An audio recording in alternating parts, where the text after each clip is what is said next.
Take a deep breath with me. Ready? Let it out slow. And where did that air come from? How much time do we have left? 50 years? 30? 10? The UN gave us till 2030 to remove the carbon from the atmosphere, to cool the planet below 1.5 degrees Celsius. We've somehow managed to blow through that threshold as recently as January of 2023. So, how is that breath of yours? How long do we have to fix this?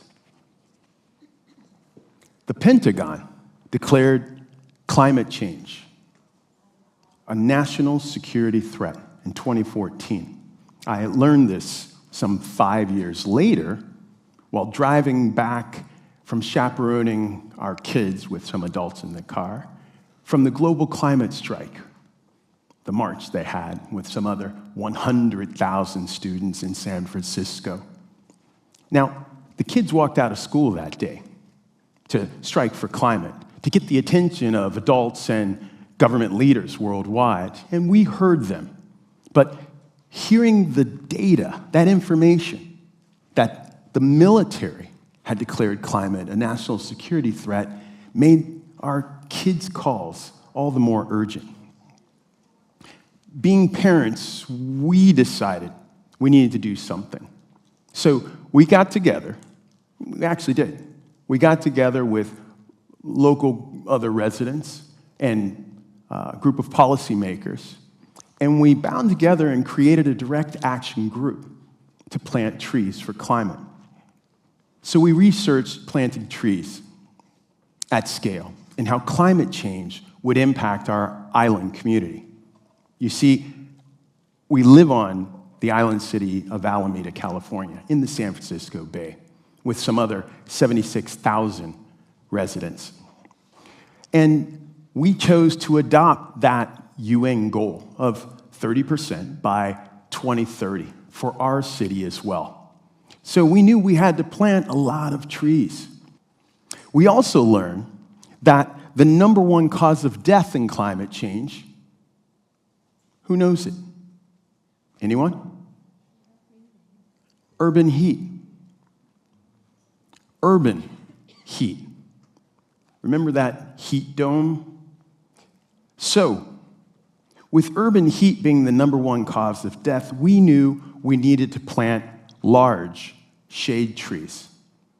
Not just the small lollipops for aesthetics, the big storied trees, the overstory trees. And we need to focus particularly on planting those in our frontline communities, in our communities of color.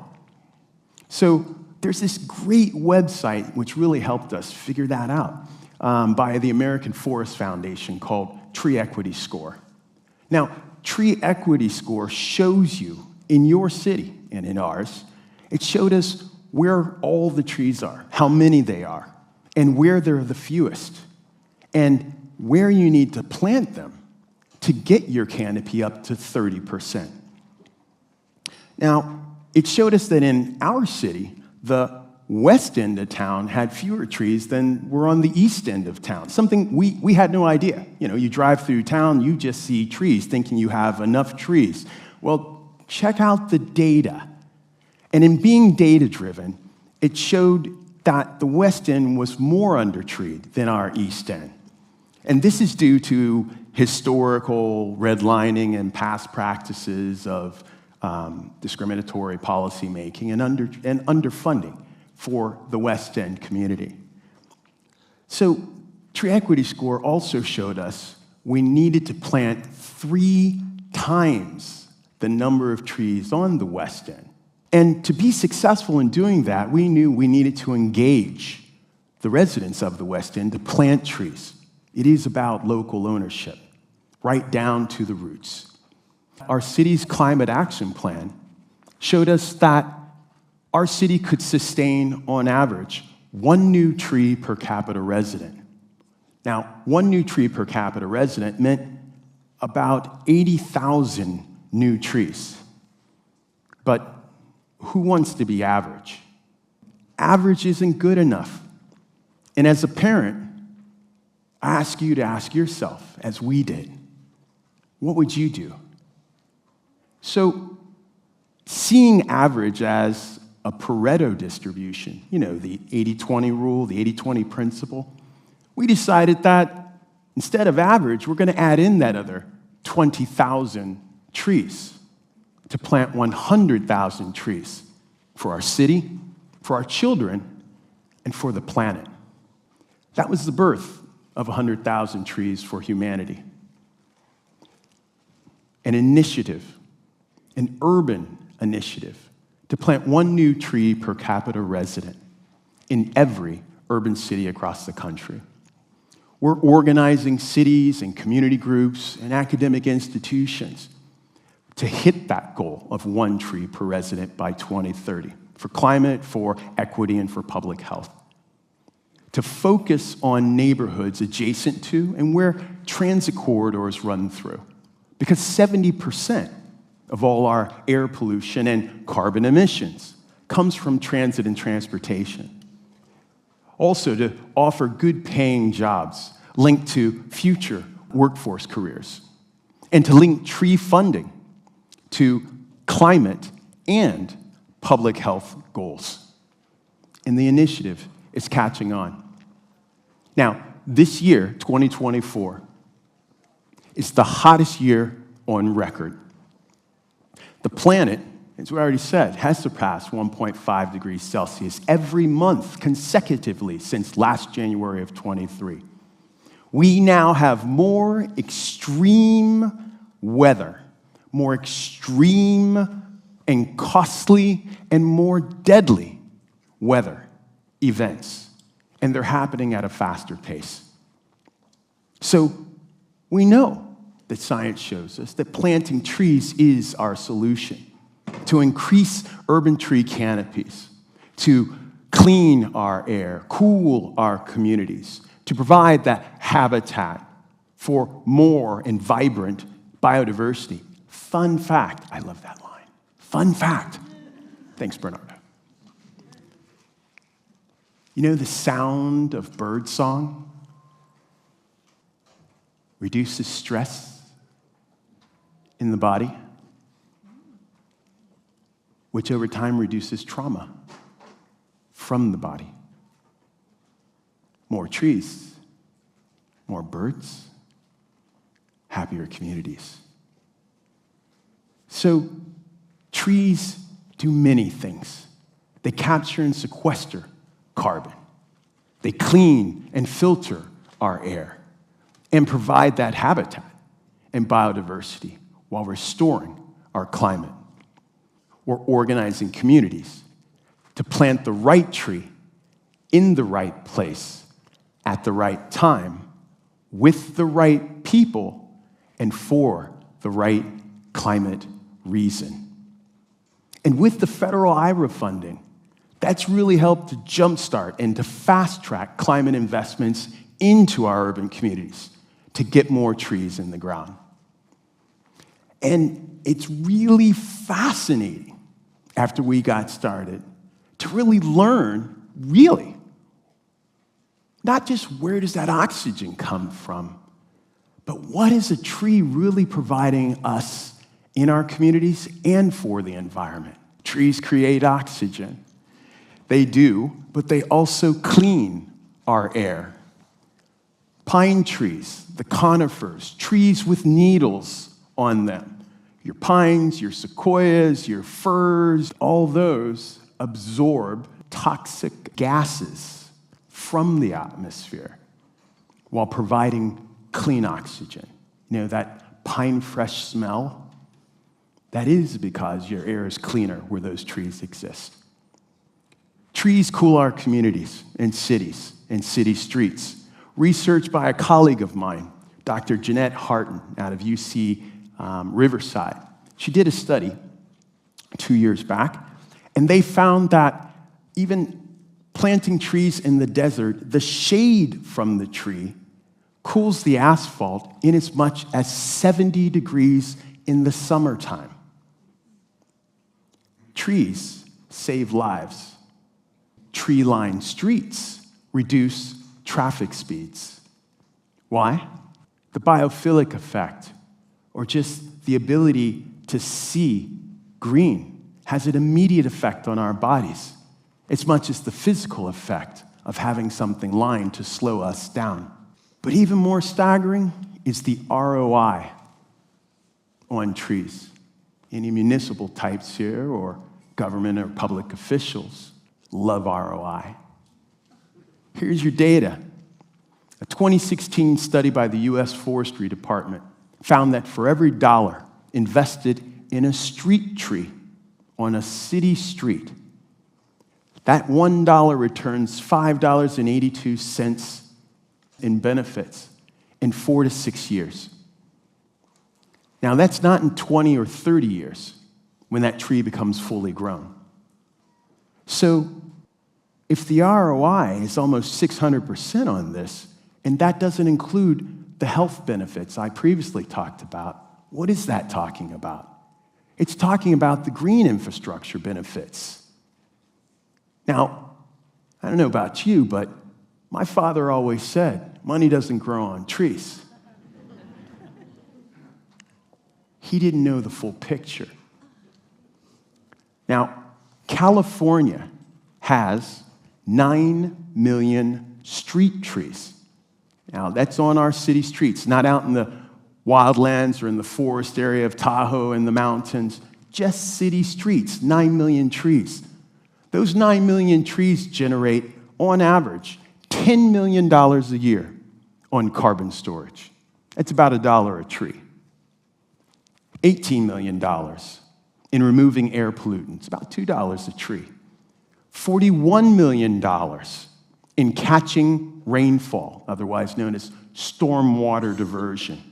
Here's a great fact. Did you know that a fully mature oak tree in our urban tree canopies, 1 in every 5 raindrops never touches the ground?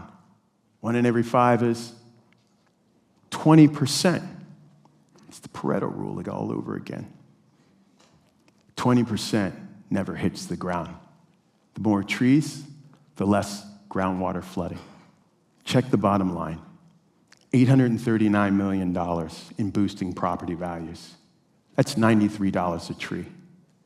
Sum told, California's 9 million street trees generate $1.1 billion annually. Now, for every 100,000 trees planted or 100,000 trees that your city currently has, that is $11.2 million each year. Now, hearing this fact, this got a lot of attention of public officials. And I know people are saying, well, 30% tree canopy, that's a steep goal. To reach a tree planting goal of 100,000 trees by 2030, we need to plant 1,666 trees a month. That's 416 trees a week. And yes, this is a crisis, but if we only narrowed it down to a 5-day work week, hiring 5 people just to do that work, we could plant, and it only takes 83 trees a day. 83 trees. But look, we've been here before. When? Almost 100 years ago. If you remember FDR during the Great Depression in the Dust Bowl, well, he commissioned what became known as Roosevelt's Tree Army. 2.5 million Americans planted 220 million trees over 10 years. We have to continue to make such climate investments in our urban communities if we, too, are to pull ourselves through this crisis that we're currently in. And we're organizing communities to achieve this. The University of California, the Haas School of Business, in embracing this initiative, has planted over 450 trees to offset its paper waste in communities of color, where they're recycling transits through and is recycled in. In the city of Hayward, California, now, in 2022, they had a tree planting goal of 1,000 trees. Well, they surpassed that by 200%. So a group of local residents got their elected leaders and their city officials together. And they are now planning on planting 20,000 trees a year to hit their climate action goal, to cool their communities, to have a cleaner, greener city. And one elementary school got 30 of its classrooms to adopt the classroom tree nursery. They planted 1,000 acorns and grew 1,000 oak tree seedlings to plant in their impacted community. That's community action at scale.